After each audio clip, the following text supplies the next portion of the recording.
نحمده ونصلي على رسوله الكريم أما بعد بسم الله الرحمن الرحيم الحمد لله আমাদের ফরজে আইন কোর্সের আজ 12তম সেশন। আমরা ফিকহুল ইবাদার অলরেডি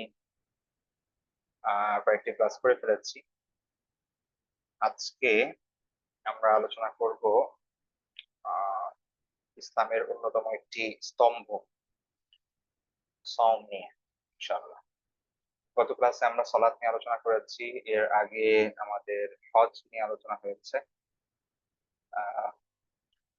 আর বাকি আছে যাকাত।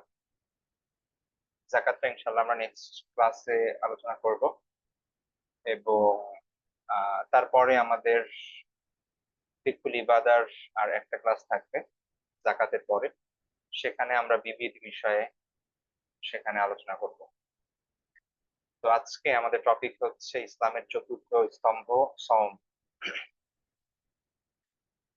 তো যদিও এটা মানে অফ টপিক মনে হতে পারে, তো আমরা যেহেতু আসলে কোনো অকেশন কে সামনে রেখে শিখছি না, বরং ইন জেনারেল ফরজে আইন যে ইলম ততটুকু শেখার চেষ্টা করছি। সুতরাং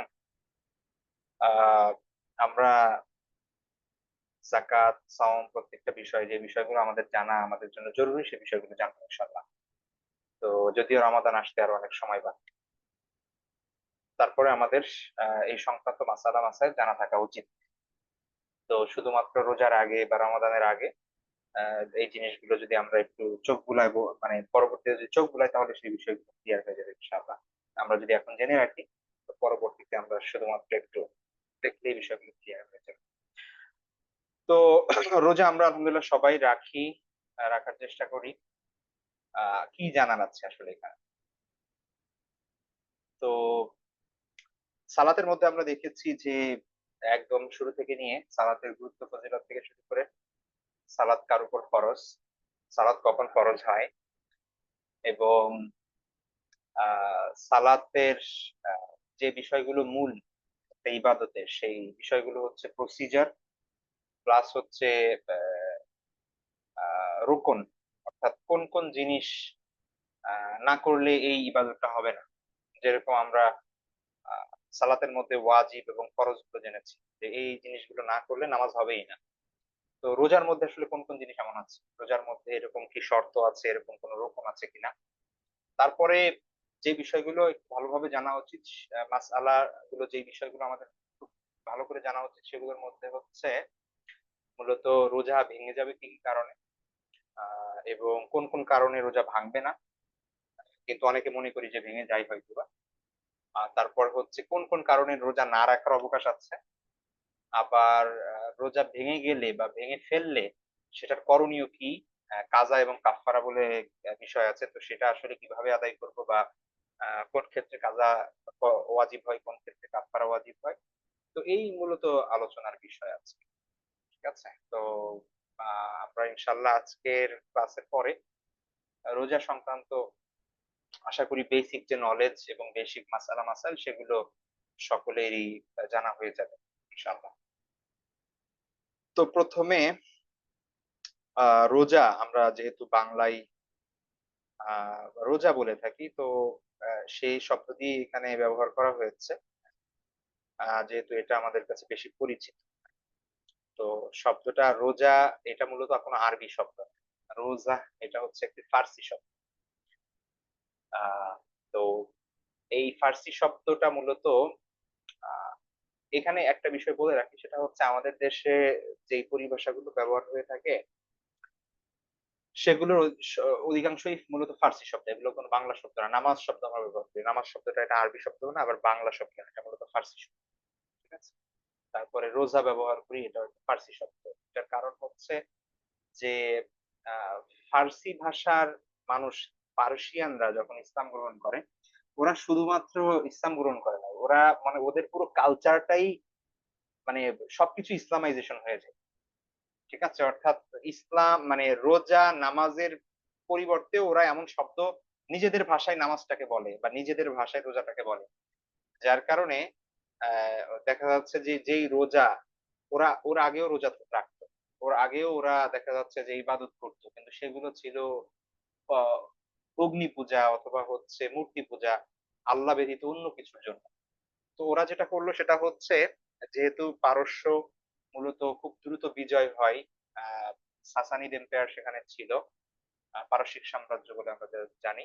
উমর রাদিয়াল্লাহু তাআলার সময়েই সেই পুরো পারস্য বিজয় হওয়ার পরে দেখা যাচ্ছে সেখানে আর আ মানে মূর্তি পূজা বা হচ্ছে অগ্নি পূজার কোনো বাকি ছিল না।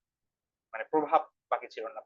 খুব পার্সোনাল জায়গা থেকে হয়তোবা কিছু মানুষ মূর্তি পূজা করত বা অগ্নি পূজা করত সেটা একদম নগণ্য। কিন্তু ওদের কোনো শক্তি বা ওদের কোনো প্রভাব বাকি ছিল না।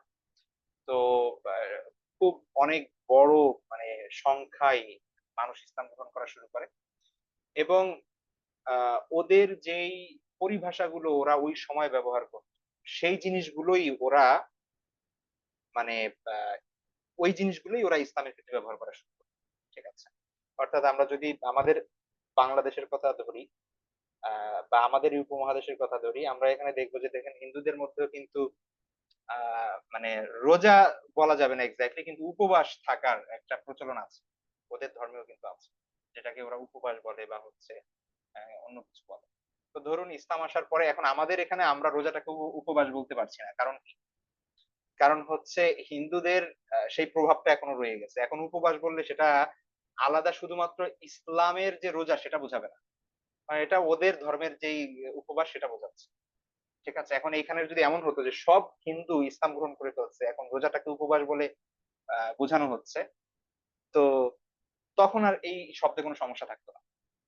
কিন্তু এখন যেহেতু উপবাস বলতে ওদের আলাদা একটা আইডেন্টিটি আছে, আলাদা একটা আ উদ্দেশ্য আছে, আলাদা একটা ধরন আছে। তো এই কারণে আমরা আর ওটাকে উপবাস বলতে পারব না। ঠিক আছে? এই সেইম জিনিসগুলো আপনি যদি আ যেমন ধরেন আ আল্লাহকে আ পারস্যের মানুষরা খোদা নামে ডাকতো বা ফার্সিতে খোদা নামে ডাকা হয়। ঠিক আছে? তো এই ক্ষেত্রেও স্কলাররা বলছেন যে এটা ঠিক আছে। কিন্তু আপনি কিন্তু আল্লাহকে ব্রহ্মা বলে ডাকতে পারবেন। বা হচ্ছে ঈশ্বর বলতেও অনেকে আমরা নিষেধ করি। কারণ হচ্ছে ঈশ্বর বলতে এখন আ যদিও স্রষ্টাকে বোঝানো হয়, কিন্তু হিন্দুরা বর্তমানে এটাকে ইউজ করছে তাদের স্রষ্টাকে বোঝানোর জন্য।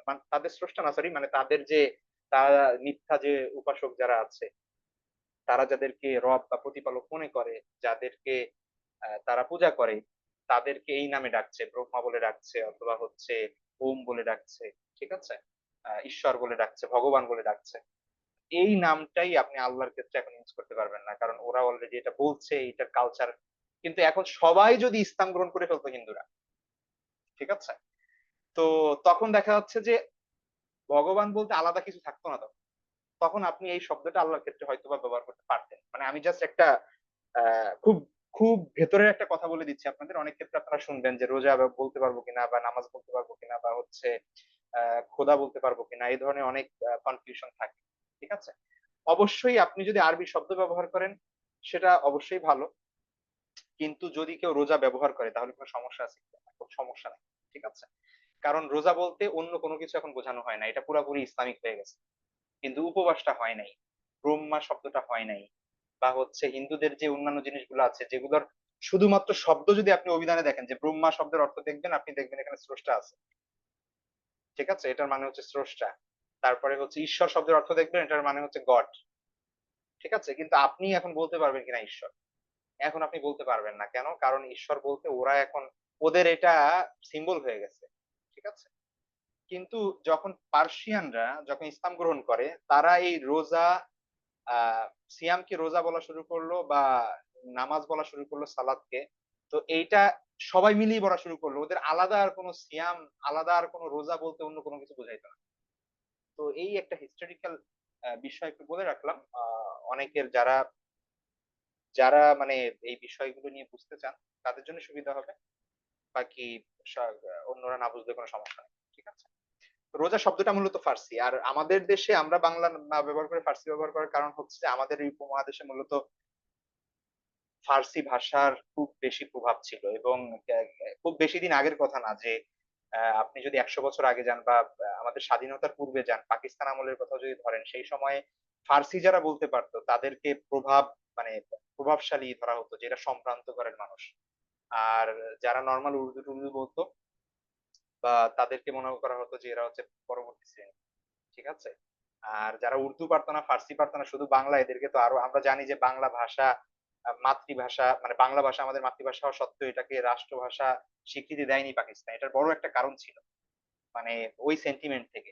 যে বাংলাটাকে আসলে মূলত একদম হিন্দুদের ভাষা এবং এটাকে আ আপনার ভাষা মনে করা হতো। এভাবে মনে করতো আরকি পাকিস্তানিরা। তো এখন না বাংলা ভাষায় অনেক সাহিত্য চর্চা হচ্ছে, মুসলমানরা করছে এবং অনেক বেশি ইসলামিক বই পুস্তক রচিত হচ্ছে। কিন্তু একটা সময় এমন ছিল, আপনি যদি আজ থেকে ১০০ বছর আগে যান, ১০০ বছর না, মানে ৬০-৭০ বছর আগেও যান, আপনি বাংলায় কি বই পাবেন? বাংলায় কি সেখানে কোন কোরআনের তর্জমা থাকতে পারে? ২-১ টা খুব আমরা জানি যে ছিল। কোন হাদিসের তর্জমা পাবেন? কোন কিছুই পাবেন না। কোন ইসলামী বই-টই নাই। খুব অল্প পরিমাণে ২-১ টা হয়তো হাতে গোনা আছে। সব যত ইসলামিক বই, যত ধর্মীয় বই সব এটা হয় ফার্সি নয় উর্দু ভাষা। তো যার কারণে বাংলা ভাষাটার ওই সাহিত্যিক মর্যাদাটা ছিল না। এখন আমরা মনে করতেছি যে বাংলা ভাষাটা এখন অনেক কিছু। কারণ এটার সাহিত্য চর্চা হইছে, সবকিছু হইছে। কিন্তু সেই সময়টা এই মর্যাদাটা ছিল না। ঠিক আছে? খুব, খুব অল্প পরিমাণে ছিল। যার কারণে আ পাকিস্তানের প্রভাবশালী ব্যক্তিরা তারা আ এটা চায় নাই যে বাংলা ভাষাটাকে রাষ্ট্রীয় মর্যাদা দিতে। কারণ পাকিস্তান মূলত জন্ম লাভ করে ধর্মের ভিত্তিতে। এটা তো আমরা জানি। তো যেহেতু ধর্মের ভিত্তিতে জন্ম লাভ করে তো ওই একটা বায়াসনেস ছিল। মানে তারা যে রাইট ছিল এটা বলছি না। তো যাই হোক সেটা আলাদা ব্যাপার। তো ফার্সি ভাষার অনেক বেশি গুরুত্ব ছিল এবং ফার্সি শব্দ থেকে বাংলা শব্দ অনেক, আপনি অভিধানে দেখবেন যে বাংলা ভাষায় যে শব্দগুলো আসছে, বিশেষ করে বিদেশি শব্দ যেগুলো বাংলা ভাষায় চলে আসছে, এগুলোর অনেক শব্দ আছে আমাদের ফার্সি এবং আরবি থেকে। তো এই রোজা শব্দটাও মূলত একটা ফার্সি শব্দ। কিন্তু এটা এখন বাংলা শব্দ হয়ে গেছে। আপনি এখন বাংলা শব্দ, আমরা যে এখন রোজা বলছি এটা ফার্সি শব্দ হিসেবে বলছি না। এটা বাংলা হয়ে গেছে। এটা একটা বাংলা শব্দে বাংলা অভিধানের অধিভুক্ত একটা শব্দ। সুতরাং আমরা সেই শব্দ ব্যবহার করছি রোজা। ঠিক আছে? তো রোজা যে অর্থ সাওম বা সিয়ামের সেই একই অর্থ।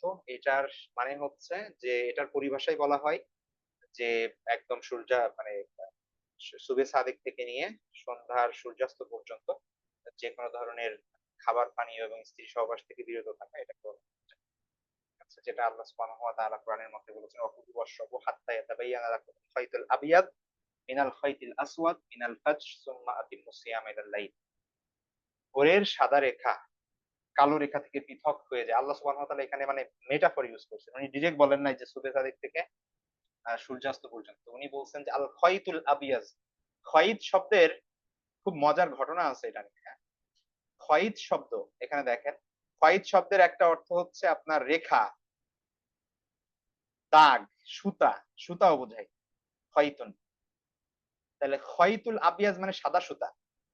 আর খয়িতুল আসওয়াদ মানে হচ্ছে কালো সুতা। তো যখন এই আয়াত নাজিল হয়, তো সাহাবায়ে কেরাম, অনেক সাহাবী এমন করেন যে তারা বালিশের নিচে সুতা নিয়ে ঘুমাইতেন। ঠিক আছে?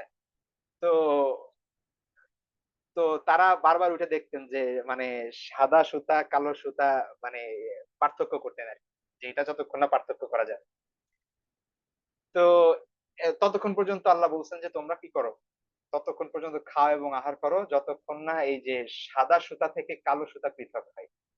তো স্পষ্ট হয়। কালো সুতা থেকে সাদা সুতা স্পষ্ট হয়। তো এখন আ তারা মনে করেন একদম শাব্দিক অর্থ হিসেবে নিয়েছেন। তো পরে আল্লাহ রাসূল সাল্লাল্লাহু আলাইহি ওয়াসাল্লাম আ পরে সাহাবীদেরকে বলেন যে, "না, এটা দ্বারা উদ্দেশ্য মূলত দিগন্তের যে রেখা, সেই রেখাটাকে বোঝাচ্ছে। যে কালো আকাশ যখন রাতে অবস্থায় কালো থাকে সেটা যখন শুভ্র আকার ধারণ করে, সুবে সাদিক পাই, সেই জিনিসটা বোঝাচ্ছে।" ঠিক আছে? তো সহিহ হাদিসের মধ্যে ঘটনা আছে। তো এটা হচ্ছে আপনার এই আল খাইতুল আবিয়াজ এবং আল খাইতুল আসওয়াদ। এই সাদা রেখা এবং কালো রেখা দ্বারা মূলত দিগন্তের যেই রেখা সেটা সেটা বোঝানো হচ্ছে। আচ্ছা। তো এইখানে টাইম খুব স্পেসিফিক, হ্যাঁ? এটা কোন সময়ের সাথে নির্দিষ্ট না। অর্থাৎ ৬ঃ০০ বাজলে ৪ঃ০০ বাজলে সেহরি খাওয়া বন্ধ, এরকম কোন সময় না। এটা হচ্ছে সুবে সাদিকের সাথে সম্পৃক্ত। যতক্ষণ না সুবে সাদিক হচ্ছে, ততক্ষণ পর্যন্ত আপনি রাতে খেতে পারবেন। হ্যাঁ? সুবে সাদিক কাকে বলে? সুবে সাদিক মানে হচ্ছে ফজরের ওয়াক্ত হওয়া। ভালো করে খেয়াল করেন। ফজরের ওয়াক্ত হলে আপনি আর কি করতে পারবেন না? পানাহার করতে পারবেন না, খাবার গ্রহণ করতে পারবেন না, কোনো পান করতে পারবেন না। সুবে সাদিকের আগে আপনার শেষ করতে হবে। এখন আমরা যেহেতু টেকনোলজির জামানায় বসবাস করছি, আমাদের কাছে খুব স্পষ্ট, আমাদের কাছে একদম টাইম ধরে ধরে দেওয়া আছে যে এক্স্যাক্টলি এই টাইমটাই হচ্ছে কি হচ্ছে, ফজর হচ্ছে, অর্থাৎ এই টাইমের পরে আপনি খেতে পারবেন না, এর আগেই খাওয়া শেষ করতে হবে। ঠিক আছে? এখন একটা মিসকনসেপশন আছে, আমি এটা আপনারা মনে করতে পারেন এই বিষয়টা নিয়ে এত বলার কি আছে? এটা বলার একটা কারণ আছে। সেটা হচ্ছে আপনারা দেখবেন যে ফেসবুকে অনেক অনেক টেমপ্লেট, অনেক হচ্ছে আপনার হাদিস ঘুরে, হ্যাঁ? যেখানে লেখা আছে যে ফজরের আজান পর্যন্ত খাইতে পারো। তো এখন কথা হচ্ছে যে তাইলে আপনি ফজরের আজান পর্যন্ত খাবেন, এমন হাদিসের মধ্যে এটাও আছে যে যতক্ষণ আজান হয়, আজান তুমি যদি খাইতে থাকো তাইলে আগে খাওয়া পূর্ণ করো। ঠিক আছে? তো এখন কথা হচ্ছে আপনি আজান দিচ্ছে তারপরেও খাচ্ছেন। এখন সুবে সাদেক হয় ধরেন আপনার এখন হচ্ছে সুবে সাদেক হয় ধরুন আপনার ৩টা ৪০ এ, আমি একটা জাস্ট একটা রাফলি একটা এক্সাম্পল দিচ্ছি, হ্যাঁ? ৩টা ৪০ সুবে সাদেক হয়ে গেছে। আজান দিচ্ছে ৫ মিনিট পরে। মানে খুব আর্লি দিলেও ৫ মিনিট পরে দেয়। অনেক জায়গায় আরো অনেক পরে দেয়, ২০ মিনিট পরেও দেয়। তো ধরেন আপনার ৩টা ৪৫ এ আপনি কি করলেন? আজান দিচ্ছে। তো ৩টা ৪০ এর আগে কিন্তু আপনার খাওয়া শেষ করতে হবে। এখন আজান দিচ্ছে ৩টা ৪৫। এখন তাহলে কি আপনার রোজা হবে? এটা একটু বোঝার বিষয় আছে। ঠিক আছে? এখন আপনি ওই হাদিসটা দেখছেন যে হাদিসের মধ্যে আছে যদি আজান শুনো তাহলেও খাইতে থাকো। এখন আপনি আজান সহ আজান দিচ্ছেন, হাদিসের উপর আমল করে খাচ্ছেন। কিন্তু আপনি যে কোরআনের বিরোধিতা করছেন সেটার কি হবে? আল্লাহ তো বলছেন সুবে সাদেক এর আগে খাওয়া শেষ করতে হবে। এর পরে আর খাইতে পারবেন না। তো এখন বুঝতে হবে যে হাদিস আমরা ভুল করতেছি না কোরআনের ব্যাখ্যা ভুল করতেছি না কাহিনীটা কি হচ্ছেটা কি এখানে? এখন আপনাদেরকে একটা আপনি মানে এখানে আসলে কনফিউশন এর কিছু নাই। জাস্ট একটা জিনিস বোঝার চেষ্টা করেন। সেটা হচ্ছে আজান ধরেন ০.৫ ঘন্টা পরে দিল। তাহলে কি আপনি ০.৫ ঘন্টা ধরে খেতে পারবেন? ধরেন একজন আজান দিলই না আজকে। মুয়াজ্জিন ঘুমের থেকে উঠে নাই। একদম ফজরের ওয়াক্ত শেষ হওয়ার ১ ঘন্টা পরে মানে মানে ফজরের ওয়াক্ত হওয়ার ১ ঘন্টা পরে একদম সূর্য উঠে যাবে তার একটু আগে ঘুম থেকে উইঠা ৫ মিনিট আগে সে আজান দিল। মানে আপনি কি এই পর্যন্ত খাইতে পারবেন? অবভিয়াসলি খাইতে পারবেন না। তো এটা কমন সেন্স যে আপনি খাইতে পারবেন না। ঠিক আছে?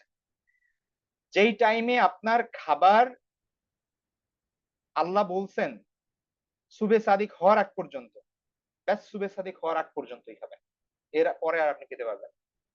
আপনি এখন কথা হচ্ছে হাদিসে যে আল্লাহ রাসূল বলছেন, এখন হাদিসটা আপনি তাইলে ভালো করে বুঝেন নাই হাদিসে কি বলছেন। প্রথমত আপনি যে হাদিস দেখাচ্ছেন, আমি হাদিসটা এখানে আনি নাই। আ আনলে ভালো হতো আপনাদেরকে দেখাই দিতে পারতাম। যে সেইখানে আসলে আরবিতে কোথাও ফজরের কথা উল্লেখ নেই। এখানে বাংলায় যারা তর্জমা করছেন, এটা খুব হয়তোবা ভুল করে মিস্টেকটা করে ফেলছেন। ওইখানে সব জায়গায় লেখা দেখবেন যে, বাংলায় যে অনুবাদগুলো দেখবেন আপনারা ওখানে লেখা আছে যে, ফজরের আজান হওয়ার সময় কেউ যদি মানে ফজর শব্দটা উল্লেখ আছে। কিন্তু আরবিতে কিন্তু ফজর শব্দটা উল্লেখ নাই। আরবিতে যে শব্দটা আছে সেখানে আছে নিদা। নিদা মানে হচ্ছে মানে আহ্বান, ডাকা, আজান আরকি। এখন কিসের আজান এটা? এটা কি ফজরের আজান? নাকি? এটা কিন্তু অতিরিক্ত তর্জমা ওইটুক। ফজর শব্দটা হাদিসের কোথাও উল্লেখ নেই। কেউ দেখাইতে পারবেন না আমাকে যে ফজরের শব্দটা উল্লেখ আছে। তো প্রথমত একটা ব্যাখ্যা এটা যে আল্লাহ রাসূলের সময়ে আযান হইতো ২ টা। একটা দিত আব্দুল্লাহ ইবনে উবাই মাকতুম রাদিয়াল্লাহু তাআলা, আরেকটা দিত বেলাল রাদিয়াল্লাহু তাআলা। অন্য আরো হাদিসগুলা দেখলে আপনার কাছে ক্লিয়ার হয়ে যাবে। যেখানে আল্লাহ রাসূল সাল্লাল্লাহু আলাইহি ওয়াসাল্লাম বলছেন যে, বেলালের আযান যেন তোমাদেরকে ধোঁকা না দেয়। বেলালের আযান যখন শুনবা তখন খাইতে থাকো। আব্দুল্লাহ ইবনে উম্মে মাকতুমের আযানের আগ পর্যন্ত। তার মানে বোঝা যায় যে আযান হইতো ২ টা। ঠিক আছে?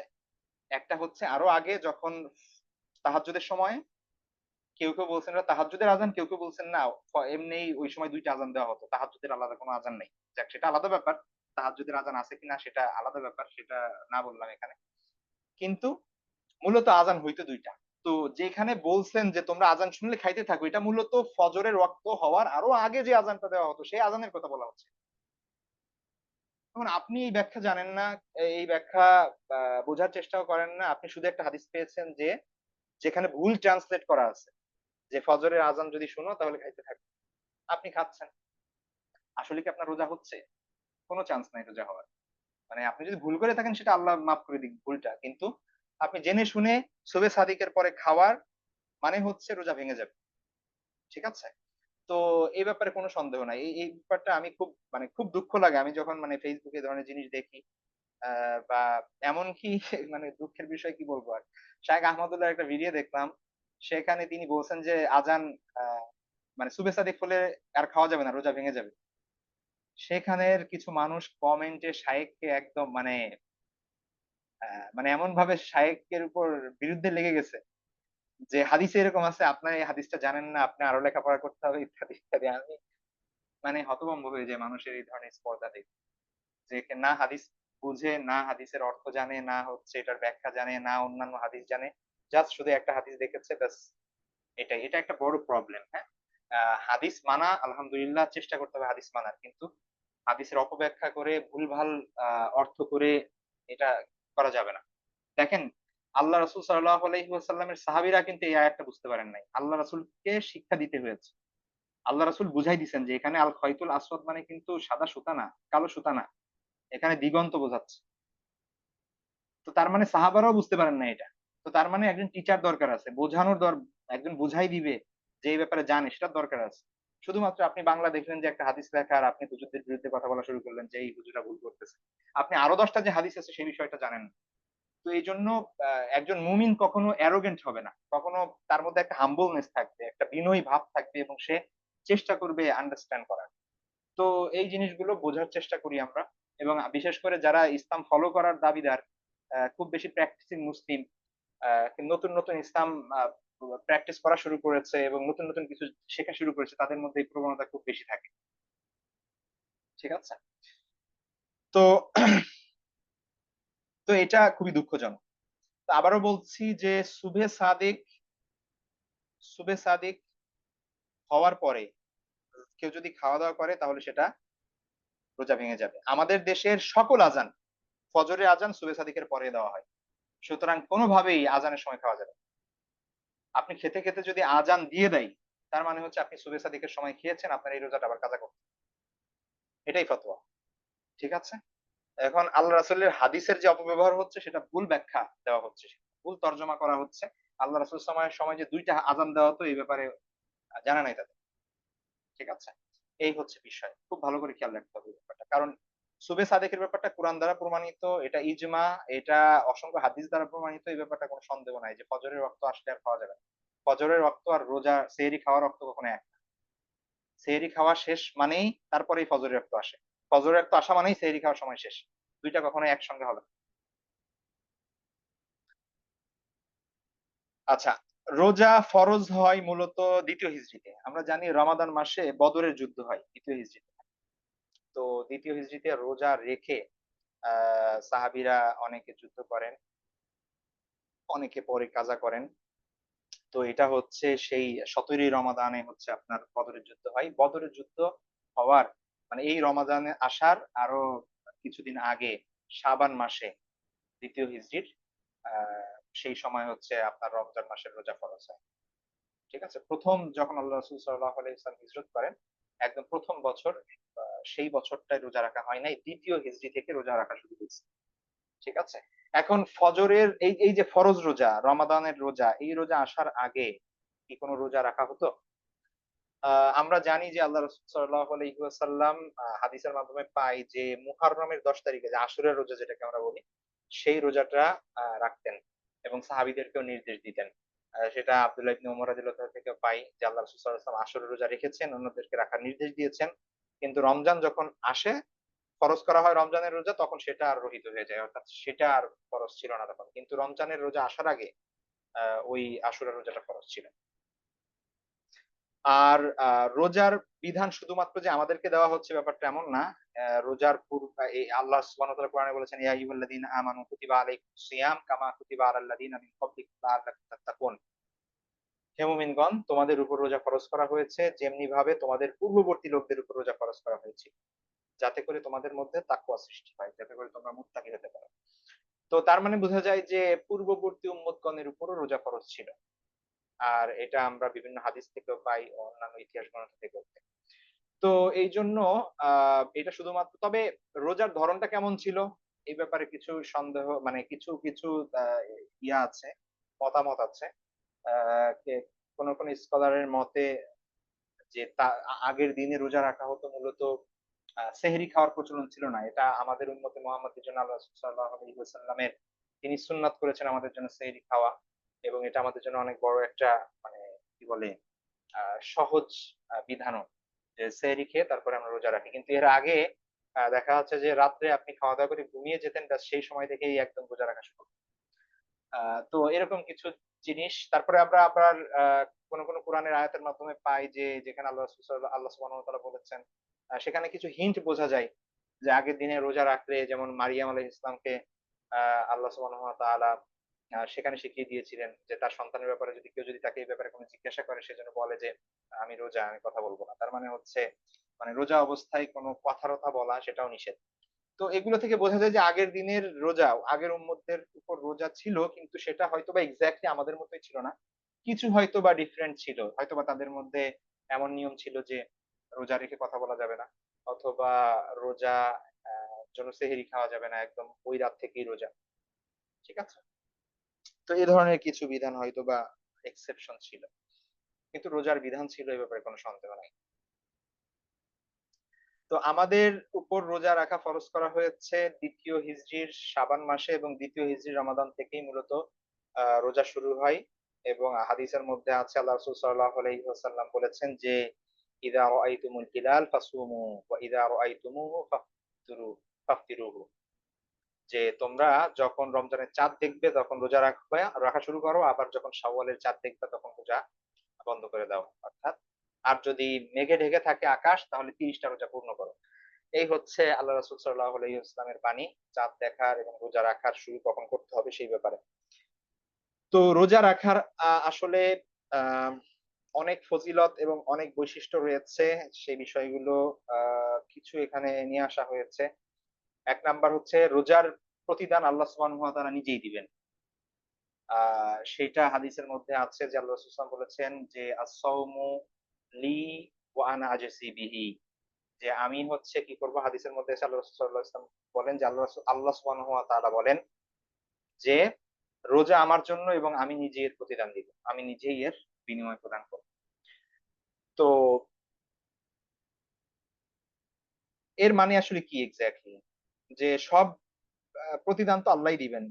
কিন্তু আসলে এটা হচ্ছে রোজার আলাদা একটা বৈশিষ্ট্য যে একটা হচ্ছে যে ধরুন আ কারো মাধ্যমে দেওয়া, ফেরেশতাদের মাধ্যমে দেওয়া অথবা জাস্ট আপনার জন্যে কি করা? ধরেন সরকার মানুষের জন্য কোন কিছু বরাদ্দ দিছে। তো সেইটা বিভিন্ন মন্ত্রণালয়ের মাধ্যমে, চেয়ারম্যানের মাধ্যমে, এমপির মাধ্যমে বিভিন্ন ওয়েতে তারপরে হচ্ছে আপনার মানুষের কাছে গিয়ে পৌঁছায়। ঠিক আছে? আ তো এইটা একটা পদ্ধতি। আরেকটা হচ্ছে যে কাউকে আ সরকার প্রধান নিজে ডেকে সংবর্ধনা দিয়ে তারপরে তার হাতে তাকে প্রতিদান করে। তো ২ টার মধ্যে অবশ্যই অনেক পার্থক্য। তো এই ব্যাপারটাও আসলে এরকম যে রোজার বিষয়টা আল্লাহ সুবহানাহু ওয়া তাআলা স্পেশালি আলাদাভাবে দিবেন। আর আল্লাহ সুবহানাহু ওয়া তাআলা রোজাদারকে কিয়ামতের দিন পানি পান করাবেন। আবু মুসা আল আশআরী রাদিয়াল্লাহু তাআলা হতে বর্ণিত আছে যে আ তিনি বলেন যে আল্লাহ রাসূল সাল্লাল্লাহু আলাইহি ওয়াসাল্লাম বর্ণনা করেন যে আল্লাহ সুবহানাহু ওয়া তাআলা নিজের উপর অবধারিত করে নিয়েছেন যে, যে ব্যক্তি তার সন্তুষ্টির জন্য রোজা রেখেছে, পিপাসার্ত থেকেছে গ্রীষ্মকালে মানে হচ্ছে খুব কঠিন গরমের মধ্যেও আল্লাহর সন্তুষ্টির জন্য সে রোজা রেখেছে। তো এই যে তৃষ্ণা সে পেয়েছে এখানে তারপরেও কষ্ট করে সহ্য করেছে। এর প্রতিদান আল্লাহ সুবহানাহু ওয়া তাআলা কিয়ামতের মাঠে যখন সে তৃষ্ণার দিন আসবে, সকল মানুষ খুব বেশি তৃষ্ণার্ত থাকবে। সেই সময় আল্লাহ সুবহানাহু ওয়া তাআলা তাকে পানি পান করাবেন। এটা আল্লাহ নিজের জন্য অবধারিত করে রেখেছেন। আরেকটা হাদিসের মধ্যে আছে আবু হুরায়রা রাদিয়াল্লাহু আনহু বর্ণিত। রাসূল সাল্লাল্লাহু আলাইহি ওয়াসাল্লাম বলেন যে, আল্লাহ বললেন যে, "রোজা আমার জন্য এবং আমি এর প্রতিদান দিব এবং কিয়ামতের দিন রোজাদারদের জন্য একটা বিশেষ পানির হাউস থাকবে এবং সেখানে রোজাদার ব্যতীত অন্য কেউ সেখানে আসতে পারবে না।" ৩ নাম্বার হচ্ছে রোজা হলো জান্নাত লাভের পথ এবং এ ব্যাপারে অসংখ্য হাদিস আছে। সেখানে একটা হাদিস হুযায়ফা রাদিয়াল্লাহু তাআলা বর্ণিত রাসূল সাল্লাল্লাহু আলাইহি ওয়াসাল্লাম বলেন, রাসূল সাল্লাম তিনি বলেন যে রাসূল সাল্লাল্লাহু আলাইহি ওয়াসাল্লাম একবার আমাকে আ মানে রাসূল সাল্লাল্লাহু আলাইহি ওয়াসাল্লামকে আমি একবার আমার বুকের সাথে মিলিয়ে নিলাম, অর্থাৎ মোয়ানাকা করলেন, কোলাকুলি করলেন। অতঃপর তিনি বললেন যে, যে ব্যক্তি লা ইলাহা ইল্লাল্লাহ বলে মৃত্যুবরণ করবে সে জান্নাতে প্রবেশ করবে। যে ব্যক্তি আল্লাহর সন্তুষ্টি কামনায় একদিন রোজা রাখবে, তার মৃত্যুর পরে সে জান্নাতে প্রবেশ করবে। যে ব্যক্তি আল্লাহর সন্তুষ্টির উদ্দেশ্যে কোন দান সাদাকা করে, তারপর তার মৃত্যু হয়, সে জান্নাতে প্রবেশ করে। তো আল্লাহর সন্তুষ্টির উদ্দেশ্যে কেউ যদি একদিন রোজা রাখে, তাহলে আল্লাহ সুবহানাহু ওয়া তাআলা তার জন্য জান্নাত রেখেছে। তো এটা জান্নাতের লাভের একটা উপায়। তো অবশ্যই সেটা হতে হবে একমাত্র আল্লাহর সন্তুষ্টির জন্য এবং অন্য কোনো আ মানুষের কে দেখানোর উদ্দেশ্য না বা দুনিয়ার অন্য কোনো উদ্দেশ্যে না। আবু উমামা রাদিয়াল্লাহু আনহু বর্ণিত, তিনি বলেন যে আমি রাসূল সাল্লাল্লাহু আলাইহি ওয়াসাল্লামের দরবারে একবার আগমন করলাম। আমি বললাম, ইয়া রাসূলাল্লাহ, আমাকে এমন একটি আমল বলে দিন যার দ্বারা আমি জান্নাতে প্রবেশ করতে পারব। তিনি বললেন যে তুমি রোজা রাখো।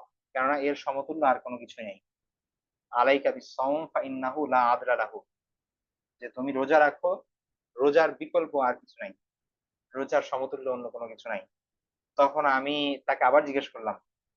তখন তিনি আবার এই কথা বললেন যে আলাইকা বিস-সিয়াম, যে তোমার উপর রোজা রাখা। তোমার উপর রোজা রাখা কর্তব্য। তুমি রোজা রাখো। ৪ নাম্বার, রোজাদারগণ জান্নাতে প্রবেশ করবেন রাইয়ান নামক এক বিশেষ গেট দিয়ে, একটা বিশেষ দরজা দিয়ে। হাদিসের মধ্যে এসেছে যে ইন্না ফিল জান্নাতি বাবান ইউকাউ লাহুর রায়্যান ইয়াদখুলু মিনহু সাইমুন ইয়াওমাল কিয়ামা ওয়া লা ইয়াদখুলু মিনহু আহাদুন গায়রুহুম। যে জান্নাতে একটা দরজা আছে যার নাম হচ্ছে রায়্যান, একটা স্পেশাল গেট। এবং কিয়ামতের দিন এই দরজা দিয়ে কেবল রোজাদার ব্যক্তিরাই প্রবেশ করবে। অন্য কেউ প্রবেশ করতে পারবে না। তাদেরকে ডাকা হবে কিয়ামতের দিন, ইকল আইনা সাইমুন, যে রোজাদাররা কোথায়? ফায়াকুমুন, অথবা তারা দাঁড়াবে। তারপরে লা ইয়াদখুলু মিনহু আহাদুন গায়রুহুম ফাইদা দাখালু উগলিকা। যখনই তারা প্রবেশ করবে সেই গেট দিয়ে, সেটা বন্ধ করে দেওয়া হবে। ফালাম ইয়াদখুল মিনহু আহাদুন, সেখান দিয়ে আর কেউ সেই দরজা দিয়ে আর প্রবেশ করতে পারবে না। রোজা জাহান্নাম থেকে রক্ষাকারী ঢাল ও দুর্গ। সো এটাও একটা প্রসিদ্ধ হাদিস। আল্লাহ রাসূল সাল্লাল্লাহু আলাইহি ওয়াসাল্লাম বলেছেন, আল আল আসিয়ামু জুন্নাতুন, অর্থাৎ আ রোজা হচ্ছে ঢাল। জুন্নাতুম মিনান নার কাজুন্নাতি আহাদিকুম মিনাল কিতাল, অর্থাৎ যুদ্ধক্ষেত্রে শত্রুর আঘাত হতে রক্ষাকারী যেভাবে ঢাল ব্যবহার করো তোমরা, একটা তীর আসছে, একজন তরবারি দিয়ে আঘাত করছে, তুমি ঢাল ব্যবহার করে আত্মরক্ষা করো। তেমনি ভাবে রোজা হচ্ছে জাহান্নামের আগুন থেকে রক্ষাকারী ঢাল। অর্থাৎ রোজা রাখার মাধ্যমে মানুষ জাহান্নাম থেকে মুক্তি লাভ করবে। রোজা কিয়ামতের দিন সুপারিশ করবে। হাদিসের মধ্যে এসেছে, আল্লাহ রাসূল সাল্লাল্লাহু আলাইহি ওয়াসাল্লাম বলেন যে রোজা ও কুরআন কিয়ামতের দিন বান্দার জন্য সুপারিশকারী হবে। আসিয়াম ওয়াল কুরআন ইশফাআন লিল আবদি ইয়াওমাল কিয়ামা, যে কিয়ামতের দিন বান্দার জন্য সুপারিশকারী হবে, সুপারিশ করবে কুরআন এবং সিয়াম। তো এই জন্য রোজা বলবে, হে রব, আমি তাকে খাদ্য ও যৌন সম্ভোগ থেকে বিরত রেখেছি, অতএব তার ব্যাপারে আমার সুপারিশ গ্রহণ করো। কুরআন বলবে, আমি তাকে রাতের ঘুম থেকে বিরত রেখেছি, অর্থাৎ সে রাতে না ঘুমিয়ে আল্লাহর কোরআন তিলাওয়াত করেছে, অতএব তার ব্যাপারে আমার সুপারিশ কবুল করো। রাসূলুল্লাহ সাল্লাল্লাহু আলাইহি ওয়াসাল্লাম বলেন, অতঃপর তাদের উভয়ের সুপারিশ গ্রহণ করা হবে। রোজাদারের সকল গুনাহ মাফ হয়ে যায়। আবু হুরায়রা রাদিয়াল্লাহু তাআলা আনহু বলেন যে মান সামা রমাদানা ঈমানান ওয়া ইহতিসাবান গুফিরা লাহু মা তাকাদ্দামা মিন যামবি। যে ব্যক্তি ঈমানের সাথে সওয়াবের আশায় রমজানের রোজা রাখে, তার পূর্ববর্তী গুনাহসমূহকে ক্ষমা করে দেওয়া হয়। রোজাদারের মুখের দুর্গন্ধ মিশকের চেয়েও সুগন্ধিযুক্ত আল্লাহর কাছে। রোজাদারের পরকালে সিদ্দিক ও শহীদদের সঙ্গে অন্তর্ভুক্ত থাকবে রোজাদাররা। রাসূল সাল্লাল্লাহু আলাইহি ওয়াসাল্লাম বলেন যে এক ব্যক্তি আল্লাহ রাসূলের দরবারে এসে আহ বলেন যে, হিয়া রাসূলুল্লাহ, আমি যদি এ কথার সাক্ষ্য দেই যে আল্লাহ ছাড়া আর কোনো মাবুদ নেই এবং অবশ্যই আপনি আল্লাহর রাসূল, আর আমি যদি ৫ ওয়াক্ত নামাজ আদায় করি, যাকাত প্রদান করি, রমাদানের সিয়াম পালন করি, অর্থাৎ মানে বেসিক যে জিনিসগুলো আছে আল্লাহ ফরজ করেছেন সেগুলো যদি পালন করি, তাহলে আমি কাদের দলভুক্ত হব? তখন তিনি বললেন যে সিদ্দিকিন ও শহীদদের দলভুক্ত হব। এটা যদিও শুধু রোজার সাথে সম্পৃক্ত না, এটা মানে ইসলামের যে 5 পিলার বা বেসিক যে জিনিসগুলো আছে যেগুলো আল্লাহ ফরজ করেছেন একজন মানুষের উপর, কেউ যদি ধরেন অতিরিক্ত নফল নামাজ না পড়লো বা অতিরিক্ত এক্সট্রা কোনো কিছু না করলো, শুধুমাত্র আল্লাহ যে ফরজ বিধানগুলো দিয়েছেন সেগুলো যদি মেইনটেইন করে চলে, হালাল অনুযায়ী চলে, হারাম থেকে বেঁচে থাকে, গুনাহ থেকে বেঁচে থাকে, তাহলে এটা হচ্ছে তাদের ফলাফল। রোজাদারের দোয়া কবুল করা হয়। ইফতারের সময় রোজাদারের যখন দোয়া করে তখন তার দোয়া ফেরত দেওয়া হয় না, এটা অনেক হাদিস দ্বারা প্রমাণিত। রোজা হিংসা বিদ্বেষ দূর করে। রোজা আল্লাহর নৈকট্য লাভের শ্রেষ্ঠ মাধ্যম। তো যাই হোক, এছাড়াও তো আরো অনেক অনেক পয়েন্ট তুলে ধরা যাবে যদি আলাদাভাবে উল্লেখ করা হয়। রোজার বৈশিষ্ট্য আসলে অনেক। এটা আল্লাহ সুবহানাহু ওয়া তাআলা ইসলামের একটা স্তম্ভ বানিয়েছেন। যদি এটার গুরুত্ব না থাকতো অবশ্যই তো সেটা স্তম্ভ হতো না, তাই না? তো এই জন্য এটার গুরুত্ব অনেক বেশি। বিশেষ করে রমাদানের সিয়াম আমরা পালন করব, এবং পাশাপাশি অকেশনাল যে সিয়াম গুলো আছে, যেমন যে সামনে আবার আশুরার রোজা আসছে, সেটা এখন সুন্নাত, এটা ফরজ কোনো ওয়াজিব কোনো বিধান না, কিন্তু রাখলে অনেক সওয়াব আছে। এছাড়াও আপনার সাপ্তাহিক যে 2 দিন রোজা রাখা সুন্নাহ, আল্লাহ রাসূল সাল্লাল্লাহু আলাইহি ওয়াসাল্লাম রাখতেন সোমবার বৃহস্পতিবার। তারপর হচ্ছে প্রতি মাসে 3 দিন আল্লাহ রাসূল রোজা রাখতেন। আইয়ামে বীজের রোজা, অর্থাৎ আরবি মাসের একদম মাঝের যে দিনগুলো, যে সময় চন্দ্র ফকফকা থাকে একদম, সেই সময়। এরকম যে রোজাগুলো আছে সেই সেই রোজার রাখার গুরুত্ব অনেক বেশি। এবং এগুলো আল্লাহ সুবহানাহু ওয়া তাআলার নৈকট্য লাভের অনেক মানে অনেক বড় একটা মাধ্যম। তো এগুলো চেষ্টা করব আমরা সেই জিনিসগুলো ফলো করার। আচ্ছা, রোজা কার উপর ফরজ? রমজানের রোজা কার উপর ফরজ? তো মূলত নামাজ আমরা যা দেখেছি যাদের উপর ফরজ তাদের উপর রোজাও ফরজ। ৩টা শর্ত: মুসলিম হওয়া, প্রাপ্তবয়স্ক হওয়া, জ্ঞান সম্পন্ন হওয়া। মানে ইসলামের বেসিক, ইসলামের সকল বিধিবিধান মূলত এই ধরনের মানুষের উপর প্রযোজ্য। যে ব্যক্তি মুসলিম, প্রাপ্তবয়স্ক অর্থাৎ বালেগ, এবং জ্ঞান সম্পন্ন অর্থাৎ পাগল না। ঠিক আছে? একজন প্রাপ্তবয়স্ক জ্ঞান সম্পন্ন মানে বিবেকবান মুসলিমের উপর ইসলামের শরীয়তের সকল বিধিবিধান প্রযোজ্য। সুতরাং রোজাও যেহেতু ইসলামী শরীয়তের একটি বিধান, সুতরাং এই 3টা শর্ত যদি পাওয়া যায় তাহলে তার উপর রোজা ফরজ। যে ব্যক্তি মুসলিম, প্রাপ্তবয়স্ক, জ্ঞান সম্পন্ন, এবং অবশ্যই রমাদান মাসে সে মানে উপস্থিত হয়েছে। ঠিক আছে? কেউ যদি আজকে ইসলাম গ্রহণ করে এবং আবার রমজান আসার আগেই যদি সে মারা যায়, তাহলে তো অবশ্যই তার উপর রোজা ফরজই হয়নি। সেটা আলাদা ব্যাপার। তো মুসলিম, প্রাপ্তবয়স্ক, জ্ঞান সম্পন্ন, এই 3টা শর্ত যদি পাওয়া যায় তাহলে তার উপর রোজার বিধান প্রযোজ্য হবে এবং রোজা তার উপর ফরজ হবে। আচ্ছা, রোজা ফরজ হওয়ার পরেও কার উপর রোজা ভাঙ্গার অবকাশ আছে? অর্থাৎ আহ সে চাইলে রোজা ভাঙতে পারবে। ঠিক আছে? রোজা না রাখার সুযোগ আছে, যদিও সেটা পরবর্তীতে আপনার কাজা করে নিতে হবে, পরবর্তী সময় রাখতে হবে। তো 1 নাম্বার হচ্ছে অসুস্থ হওয়া। যদি এমন অসুস্থ হয় কোনো ব্যক্তি যে রোজা রাখলে তার ক্ষতি হবে, তার অসুস্থতা বেড়ে যাবে, তার সুস্থ হতে লেট হবে, অথবা ডাক্তার বলছে যে এখন মানে এমন অসুস্থতা, তার ধরেন দুপুরবেলা তার ওষুধ খেতেই হবে, এটা সাহারি বা ইফতারিতে খেলে হবে না। মানে যদি এই টাইপের কোনো কিছু হয়, এবং সেটা যদি কোনো মানে অভিজ্ঞ মুসলিম ডাক্তার যদি পরামর্শ দেন, তাহলে সেক্ষেত্রে রোজা ভাঙ্গার সুযোগ আছে। তাহলে সে রোজা ভাঙতে পারবে, এবং সেটা কি করতে হবে, এই সংখ্যাটা যেই কয়টা রোজা সে ভাঙবে সেটা পরবর্তীতে সেই সংখ্যাটা পূর্ণ করে দিতে হবে, অর্থাৎ সেটা পরবর্তী সময়ে সে যখন সুস্থ হবে সে সেই রোজাগুলো তখন রেখে দিবে। তো 1 নাম্বার হচ্ছে অসুস্থ হওয়া। অসুস্থ হলে রোজা ভাঙার অবকাশ আছে, তবে মানে নিজের মতো করে হলে হবে না, আবারও বলছি। আবার এমন অসুস্থতা যেটা আসলে আপনার কোনো কষ্ট হচ্ছে না, আপনি রোজা রাখতে পারবেন, একটু মাথা ব্যথা হয়েছে বা হালকা একটু ঠান্ডা লাগছে, এরকম যদি কিছু হয়, এই অজুহাতে রোজা ভাঙা যাবে না। আপনি যদি রাখতে সামর্থ্যবান হন অবশ্যই আপনার রাখতে হবে। 2 নাম্বার হচ্ছে মুসাফির। সফরের কথা অলরেডি বলেছি যে সফর হচ্ছে নিজের আহ যে বাসস্থান বা যেখানে সে বসবাস করে সেই জায়গা থেকে যদি কমপক্ষে 48 মাইল দূরে, সরেই 48 মাইল, এটা বর্তমান আধুনিক সময়ের 48 মাইল না, এটা একটু বেশি, সেই হিসেবে আপনার প্রায় 52-53 মানে মাইল হয় আর কি। তো যাই হোক, তো যদি এক কথা 80 কিলোমিটারের মতো মানে রাফলি যদি সে সফর করে, তাহলে সে মুসাফির হিসেবে গণ্য হবে। ঠিক আছে? জাস্ট বাসা থেকে আরেক জায়গায় বের হইছে, এখান থেকে ওখানে যাচ্ছে খুব কাছাকাছি, এরকম হলে আহ সে মুসাফির হিসেবে গণ্য হবে না।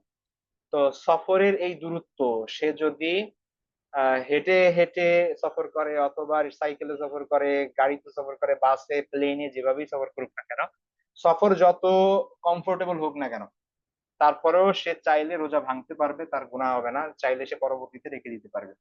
মানে এত কমফোর্টেবল, খুব আরামের মধ্যে, এসির মধ্যে আছে সফর অবস্থায়, তারপরেও রোজা ভাঙার সুযোগ আছে। মানে তার উপর রোজা সে চাইলে, সে রোজা রাখতে তো অবশ্যই পারবে, সওয়াব হবে, কিন্তু রোজা যদি সে চায় যে না পরবর্তীতে রাখবে, তাহলে সে রাখতে পারবে। ৩ নাম্বার হচ্ছে শরয়ী কোনো নিষেধাজ্ঞা থাকা, মানে এমন কিছু হয়েছে যার কারণে রোজা রাখা এখন নিষেধ। যেমন পিরিয়ড হওয়া, হায়েজ অথবা নিফাস হওয়া, বাচ্চা প্রসব হওয়ার পরে যেই ব্লাড বের হয় সেটাকে বলা হয় নিফাস। আর প্রতি মাসে যেই পিরিয়ড হয় সেটাকে বলা হয় হায়েজ আরবিতে। তো নারীদের হায়েজ নিফাস এটা রোজার ক্ষেত্রে প্রতিবন্ধক, শরীয়তে নিষেধাজ্ঞা আছে, এই অবস্থায় রোজা রাখা যাবে না। তো এইটা আপনি সেই সময় রোজা না রেখে পরবর্তীতে রাখবেন। তো এই হচ্ছে ৩টা বিষয়, এই ৩টার কোনো একটা যদি পাওয়া যায় তাহলে রোজা ৩ নাম্বারে অবশ্যই রোজা রাখা যাবেই না। আর প্রথম ২টাই রোজা না রাখার সুযোগ আছে, পরবর্তীতে রেখে দিতে হবে ৩ ক্ষেত্রে। আচ্ছা, এখন রোজার ক্ষেত্রে আসলে কোন বিষয়টা, আমি বলছিলাম যে রোজার মধ্যে আসলে ফরজ কি, রোকন কি, কোন জিনিস না হলে রোজা হবে না। যেমন ফরজ, আমরা দেখি যে নামাজের মধ্যে কতগুলো ফরজ আছে। আল্লাহু আকবার বলে নামাজ শুরু করা, এটা ফরজ। কেউ যদি আল্লাহু আকবার বলে নামাজ শুরু না করে তাহলে তার নামাজ হবে। সেজদা যদি না দেয়, যে নামাজ শেষ করে এসে আর মনে উঠছে আমি তো প্রথম রাকাতে সেজদাই দেই নাই অথবা রুকু দেই নাই, তার মানে সে হচ্ছে এক ফরজ তরক করছে। রোকন নামাজের যেগুলো আরকান সেগুলো তরক করছে, তো তাহলে তার নামাজ হবে না। তো তেমনি ভাবে রোজার ক্ষেত্রে মাত্র ২টা হচ্ছে ফরজ। এই ২টা জিনিস না হলে তার রোজা কোনোভাবেই হবে না। একটা হচ্ছে নিয়ত, নিয়ত শর্ত, নিয়ত হচ্ছে মূল ভিত্তি। আপনি নিয়তটা মানে হচ্ছে অন্তরে জাস্ট রোজার ইচ্ছা পোষণ করা, যে আপনি রোজা রাখছেন, এই ইচ্ছা অন্তরে থাকা, ঠিক আছে, এই পরিকল্পনা থাকা। এটা মুখে বলতে হবে এরকম কোনো কিছু না। তো ধরুন আপনি কি করলেন, সকালে ঘুম থেকে উঠলে দেখলেন যে নাস্তা নাই, তারপরে ভাবলেন যে আচ্ছা পরে খাবো, না এখন খাইতে ভালো লাগতেছে না, আপনি কিছু আর খান নাই। তারপরে এরকম করতে তারপরে একটা ঘুম দিচ্ছেন, জোহরের নামাজ পড়ে একদম আসর হয়ে গেছে, আসরের নামাজ টামাজ পড়ে তারপরে আপনি হাঁটাহাঁটি করার পরে মাগরিব আজান দিছে, তখন আপনার মনে আসছে যে হাই হাই আমি তো সারাদিন কিচ্ছুই খাই নাই, যাক আমি রোজা রাখলাম। আপনি মনে করলেন যে যাক এটা রোজা হয়ে গেল, তাহলে তো আমি সওয়াব পাবো, এটার কারণে তো আপনি সওয়াব পাবেন না। এটা জাস্ট আপনি এমনি না খেয়ে আছেন, এটার সাথে আপনি রোজা রাখার কোনো ইচ্ছা আপনার ছিল না। তো যেহেতু ইচ্ছা ছিল না, এই কারণে আপনার এটা রোজা বলে গ্রহণযোগ্য হবে না।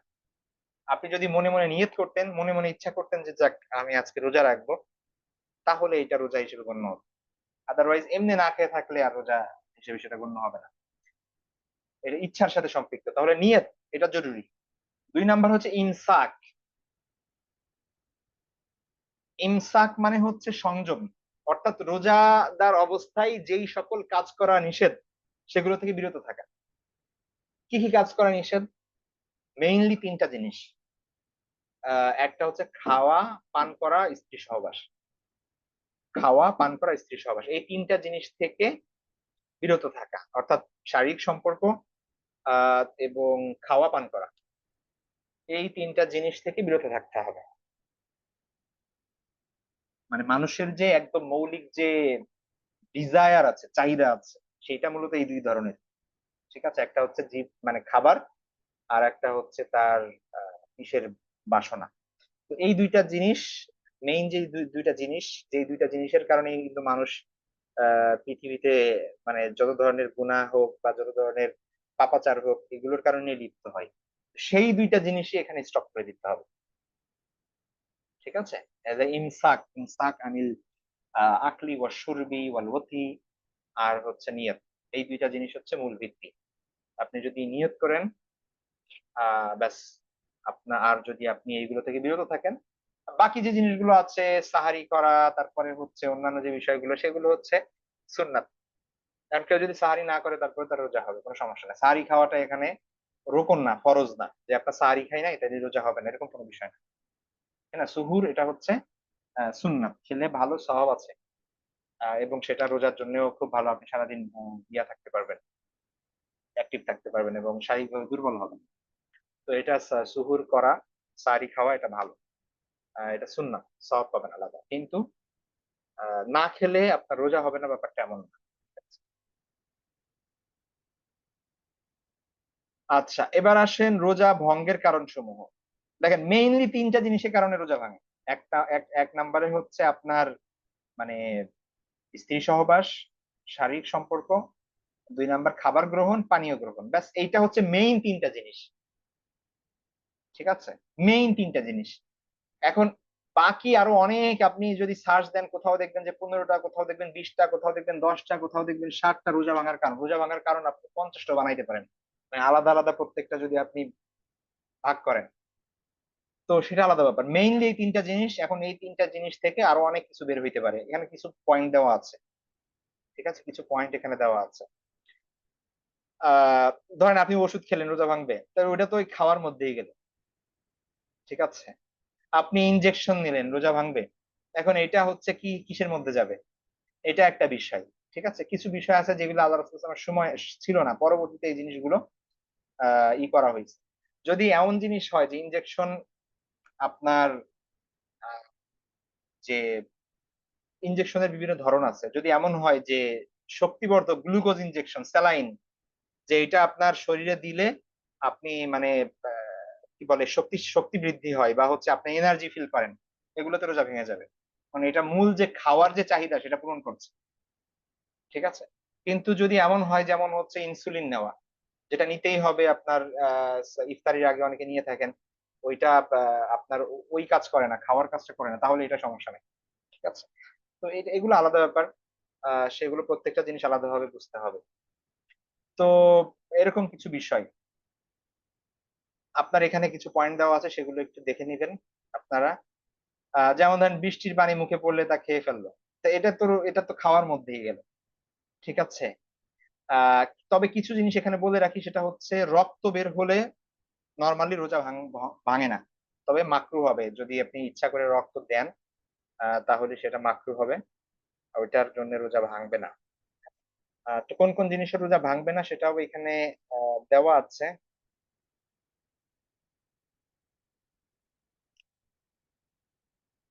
সেটাও এখানে এখানে দেওয়া আছে। আচ্ছা, ইনহেলার নিলে অধিকাংশ স্কলার মতে রোজা ভেঙে যাবে। কিছু আপনি ফতোয়া পাবেন যেখানে লিখছে রোজা ভাঙবে না, কিন্তু আসলে এটা সত্য না। এটা যেহেতু গলার ভিতর চলে যায়, ভিতরে চলে যায়, রোজা ভেঙে যাবে। মানে যে কোনো কিছু ভালো করে খেয়াল করুন, একটা উসুল বলে দেই। খাবার জিনিস আর খাবার জিনিস না, দুইটা দুই জিনিস। ধরেন আপনি একটা উম, কেউ একটা পয়সা মুখে রেখে গিলে ফেললো, পয়সা তো খাবার জিনিস না, কিন্তু তাহলে কি রোজা ভাঙবে কিনা? দুই ধরনের বিষয় আছে, একটা হচ্ছে একটা খাবার জিনিস আর একটা হচ্ছে খাবার জিনিস না। একটা মশা আপনার গলার ভিতরে চলে গেল, তাহলে কি রোজা ভেঙে যাবে কিনা? আর একটা হচ্ছে খাবার, আপনি মুখে এমনি একটা চকলেট নিছেন, খাইতে চান নাই, কিন্তু রোজা ভেঙে যাবে যদি ভিতরে চলে যায়। এখন দুই দুই ধরনের জিনিস, একটা হচ্ছে খাবার জিনিস আর একটা হচ্ছে খাবার জিনিস না। যে কোনো জিনিস যদি আপনি ইচ্ছাকৃত গলদকরণ করেন তাহলে রোজা ভেঙে যাবে, চাই সেটা খাবার জিনিস হোক বা না হোক, যদি ইচ্ছাকৃত হয় সেটা। আর যদি খাবার, যদি ইচ্ছা করে না হয়, ভুলবশত হঠাৎ গলা দিয়ে চলে গেছে, তাহলে যদি খাবার জিনিস হয় রোজা ভেঙে যাবে, আর যদি খাবার জিনিস না হয় তাহলে রোজা ভাঙবে না। যেমন মশা মাছি বা এই ধরনের কোনো কিছু হঠাৎ করে মুখ দিয়ে ভেতরে চলে গেছে, এটা তো আপনি ইচ্ছা করে দেন নাই, তাহলে এটা রোজা ভাঙবে না। কিন্তু খাবার জিনিস যদি অনিচ্ছা করে দেন তারপরে রোজা ভেঙে যাবে। আপনি পানি খেতে চান নাই, হঠাৎ কল থেকে মানে ছিটকে বা হচ্ছে বৃষ্টির মধ্যে আপনি এভাবে আহ এভাবে উপরের দিকে তাকাইছেন, মুখ খোলা ছিল, হঠাৎ করে ভিতরে ঢুকে গেছে, আপনি খেতে চান নাই, তারপর রোজা ভেঙে যাবে। এটা কাজা করতে হবে পরবর্তী। তবে ভুলে গিয়ে যদি খাই কোনো কিছু, আপনি পেট ভরে খেলেও রোজা ভাঙবে না। ভুলে যে খাওয়া আর ভুল করা দুইটা দুই জিনিস। ভালো করে খেলা, আপনি সাঁতরাচ্ছেন নদী দিয়ে, আপনার স্মরণ আছে যে আপনি রোজা, কিন্তু ঢেউ এসে আপনার গলার ভিতর পানি চলে গেছে, আপনার রোজা ভেঙে যাবে। এটা আপনি ভুলে যান নাই। তবে যদি ভুলে যান যে আপনার মনে নাই রোজা, এই অবস্থা আপনি 1 গ্লাস পানি খেয়ে ফেলছেন, তারপর আপনার রোজা ভাঙবে না। তো একটা হচ্ছে খতা, আরবিতে বলা হয় একটা ক্ষত, আর একটা হচ্ছে নিসিয়ান। নিসিয়ানের কারণে রোজা হয় না, ক্ষতর কারণে ভেঙে যাবে। আচ্ছা, একটা জিনিস বলে নেই, সেটা হচ্ছে সালাফি আপনার ফিক অনুযায়ী রক্ত বের হওয়ার যে ইয়াগুলা আছে তার মাধ্যমে রোজা ভেঙে যায়। মানে কেউ যদি সিঙ্গা লাগায় রোজা ভেঙে যাবে এটা, কিন্তু হানাফি ফিকে সেটা ভাঙে না। রক্ত বের হওয়ার কারণে ভাঙে না। কারণ রক্ত বের হওয়ার যে বিষয়টা সেটার সাথে আসলে রোজা, মানে সে তো আরো বেশি দুর্বল হয়ে গেল, এটার কারণে রোজা ভাঙবে না। ঠিক আছে, রক্ত নিলে ভাঙবে কিনা সেটা হচ্ছে বিষয়, কিন্তু রক্ত দিলে বা রক্ত বের হলে শরীর থেকে সেটা ভাঙবে না হানাফি ফিকে। তবে এটা সিঙ্গা লাগাইলে বা এই ধরনের কোনো কিছু রক্ত বেশি বের হলে সালাফি ফিক অনুযায়ী রোজা ভেঙে যায়। ঠিক আছে, এখানে কিছু দেওয়া আছে যে জিনিসগুলো হচ্ছে রোজা রাখা অবস্থায় মাকরু। রোজা রাখা অবস্থায় কি মাকরু, এক কথায় বলি, যেটা মূলত রোজার স্পিরিটের সাথে যায় না, কিন্তু আপনি রোজা ভেঙে গেছে এটাও বলতে পারছেন না। একজন মানুষ রোজা রেখে গান শুনলো, এখন আপনি এটা কারণে রোজা ভেঙে গেছে এটা তো আর বলতে পারছেন না, কারণ রোজা ভাঙার কারণ না গান শোনা। কিন্তু আবার রোজা রেখে কিভাবে গান শোনে, এটা একটা কোয়েশ্চেন, এই জন্য এটা মাকরু। বুঝতে পেরেছেন? এই ধরনের রোজা রেখে কেউ মুখে কিছু নিয়ে চাবাচ্ছে, সে ঢোক গিলছে না, গিলে ফেলছে না, এই কারণে আপনি বলতে পারছেন না যে এটা ভেঙে গেছে। কিন্তু আপনি মুখে নিয়ে চাবাচ্ছেন, এটা এটা এটা কোন ধরনের কথা? এই কারণে এটাকে বলা হয় মাকরু। ঠিক আছে, তাহলে রোজার মাকরু বলা হয় ওই জিনিসগুলোকে যেটা রোজার স্পিরিটের সাথে, রোজার আদবের সাথে যায় না, উচিত না, কিন্তু রোজা ভেঙেও যায় না এতে। ঠিক আছে, রোজা রেখে কেউ মিথ্যা কথা বললো, এখন মিথ্যা কথার কারণে তো আসলে রোজা ভেঙে যায় না, কিন্তু আসলে এই রোজা দিয়ে তার হবেটা কি? তো এই হচ্ছে ব্যাপার। ঠিক আছে, রোজা রেখে কেউ নামাজ পড়লো না, ঠিক আছে, তো এই ব্যাপারটা এরকম আর কি। তো বা কোনো গুনার কাজ করলো, যেসব কারণে রোজা ভঙ্গ হয় না, এখানে সেই ধরনের কিছু বিষয় এখানে দিয়ে দেওয়া হয়েছে যে কি কারণে রোজা আসলে ভাঙে না, কিন্তু মানুষ হয়তোবা মনে করে যে ভেঙে যেতে পারে। ঠিক আছে, সেই জিনিসগুলোর একটা ইয়া এখানে দেওয়া আছে, সেই জিনিসগুলো আপনারা একটু দেখে নিবেন এখানে। এগুলো কিন্তু পরীক্ষায় আসতে পারে। ধরেন আমি দিয়ে দিলাম যে মাথায় তেল নিলে কি রোজা ভাঙবে, হ্যাঁ বা না, এগুলো আপনার পরীক্ষায় আসতে পারে। ঠিক আছে, তো এই জন্য এগুলো একটু পড়বেন আপনারা।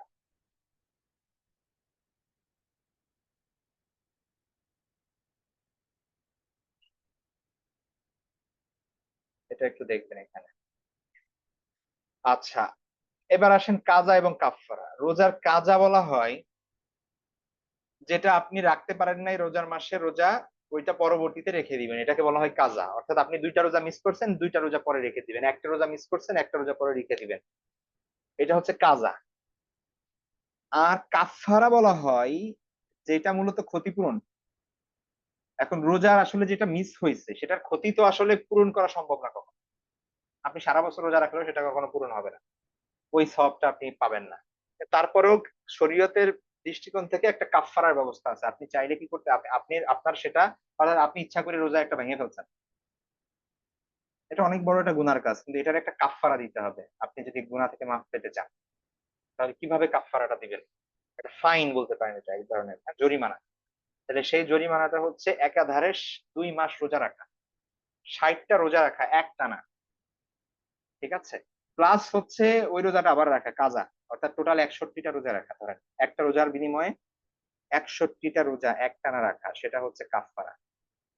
ঠিক আছে, এখন শুধু কাজা আদায় করতে হয়, অর্থাৎ একটার পরিবর্তে একটাই রাখতে হবে। কোন কোন ক্ষেত্রে? এক নাম্বার, যদি কেউ রোজা না রাখে, ভাঙে নাই মানে এমনিতেই সে রাখেই নাই, তার রোজা রাখার ইচ্ছাই ছিল না কোনো কারণে, অথবা অনিচ্ছাই ভেঙে ফেলছে, রোজা রাখার পরে ভেঙে ফেলছে। ঠিক আছে, অথবা শরীয়তের অনুমোদিত কোনো কারণে সে ভেঙে ফেলছে। এখন অনুমোদিত কারণে ভাঙলে তো তার কি হবে না, গুনাহ হবে না, কিন্তু ইচ্ছা করে না রাখলে গুনাহ হবে, অনিচ্ছা ভেঙে ফেললে গুনাহ হবে। ঠিক আছে, তো যদি অনিচ্ছায় ভেঙে ফেলে, অথবা শরীয়তের অনুমোদিত কোনো কারণে ভেঙে ফেলে, অথবা রোজা রোজা রাখেই নাই, এই অবস্থায় তার রোজা কাজা করতে হবে। কাজা করতে হবে মানে হচ্ছে একটার পরিবর্তে একটা রাখতে হবে। মুসাফির, অসুস্থ ব্যক্তি রোজা রাখে নাই, গর্ভবতী বা দুগ্ধদানকারী নারী রোজা রাখে নাই, তাহলে সে পরবর্তীতে রোজা রেখে দিতে হবে, সেটা যে কটা রোজা মিস করছে সে কটার পরিবর্তে রোজা রাখবে, সেটা কাজা করবে, অর্থাৎ একটার পরিবর্তে একটা, দুইটার পরিবর্তে দুইটা, এরকম আর কি। পিরিয়ডের কারণে যদি কেউ রোজা না রাখে তাহলে সেটাও রোজা কাজা করবে, অর্থাৎ যে কোটা রোজা সে রাখতে পারে না সে কোটা রোজা রাখবে। আর রোজা কাজা করতে হবে না একদম কিছু করে যারা হচ্ছে নাবালেগ, অর্থাৎ বাচ্চা একদম, সে রোজা রাখতে চাইছে তারপরে রোজা ভেঙে ফেলতে পারে নাই, তো সেক্ষেত্রে রোজা এমন না যে সে যেহেতু শুরু করছে তার রোজা শেষ করতেই হবে এরকম কোনো কিছু না। তো নিজেদের আগ্রহে বা বড়দের উৎসাহে যে রোজা রাখতেছে সে ইচ্ছাই হোক অনিচ্ছাই হোক সে যদি ভেঙে ফেলে এটার কোনো কাজাও লাগবে না, কাফারও লাগবে না, কারণ সে শরীয়তের মানে মুকাল্লাফি না। এবার আসুন রোজার কাফারা আদায় করতে হবে যাদের, শরীয়ত সম্মত কোনো কারণ ছাড়া ইচ্ছাকৃত পানাহার বা সহবাসের মাধ্যমে রমজানের রোজা ভেঙে ফেলা।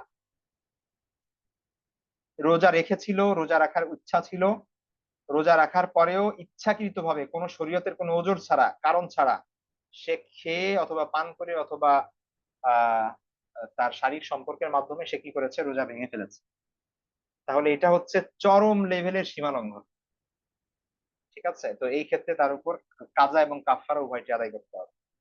এখন কাজা কাফফারা, কাফফারা কিভাবে আদায় করা যায়? কাফফারা তিন ভাবে আদায় করা যায়। প্রথমত একটা দাস মুক্ত করা। এখন এই সময় আসলে দাস নাই, এটা আসলে প্রথমটা, বর্তমান সময়ে আমাদের আমাদের এই সময় প্রযোজ্য না। দ্বিতীয়ত ধারাবাহিক 60টি রোজা রাখতে হবে। এখন কেউ যদি 60টি রোজা রাখতে অক্ষম হয় তাহলে তার জন্য 60 জন মিসকিনকে 2 বেলা তৃপ্তি সহকারে খাওয়াইতে হবে। ঠিক আছে, এবং 3 নাম্বারটা হচ্ছে তখন যখন 2 নাম্বারটা পারবে না, অর্থাৎ সে শারীরিকভাবে সক্ষম না, অথবা তার কোনো সমস্যা আছে, 60টি রোজা সে ধারাবাহিকভাবে রাখতে পারছে না। যদি পারে, সামর্থ্য থাকে, তার আর 3 নাম্বার যাবে না, সে প্রথমে দ্বিতীয়টা দিয়ে কাজ করবে, অর্থাৎ রোজা রাখবে। যদি সে না পারে তাহলে অর্থাৎ সে এমন বৃদ্ধ হয়ে গেছে যে সে কি করতে পারছে না, রোজা রাখতে পারছে না, তখন সে 60 জন মিসকিনের খাবার খাইতে পারে। ঠিক আছে,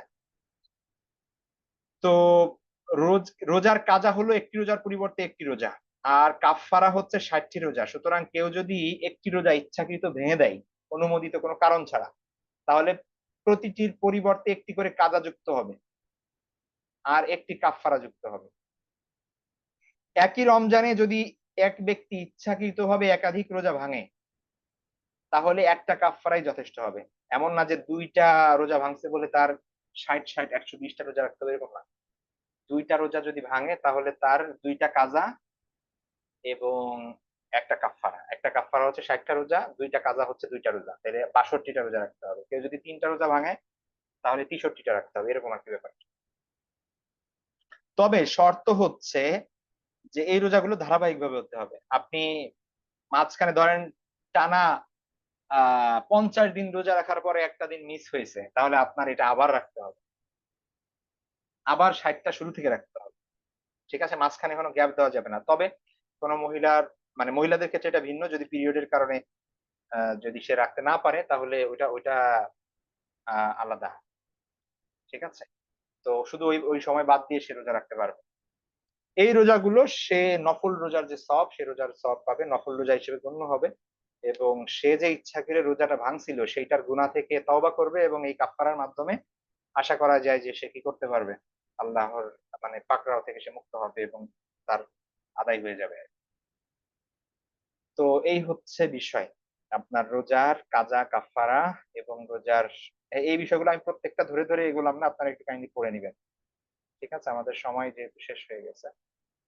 আর আহ নেক্সট ক্লাসে ইনশাল্লাহ আমরা যাকাতের আলোচনা করব, এবং তারপরে আর 2টা ক্লাসের মাধ্যমে আমরা ফিকহুল ইবাদত আমাদের শেষ হবে। তারপরে আমরা মুআমালাত মুআশারার দিকে যাবো ইনশাআল্লাহ। ঠিক আছে, আজকে এ পর্যন্তই থাকবে। আহ নেক্সট ক্লাসে আবার দেখা হবে ইনশাআল্লাহ। ভালো থাকবেন সে পর্যন্ত। আসসালামু আলাইকুম ওয়া রাহমাতুল্লাহি ওয়া বারাকাতুহু।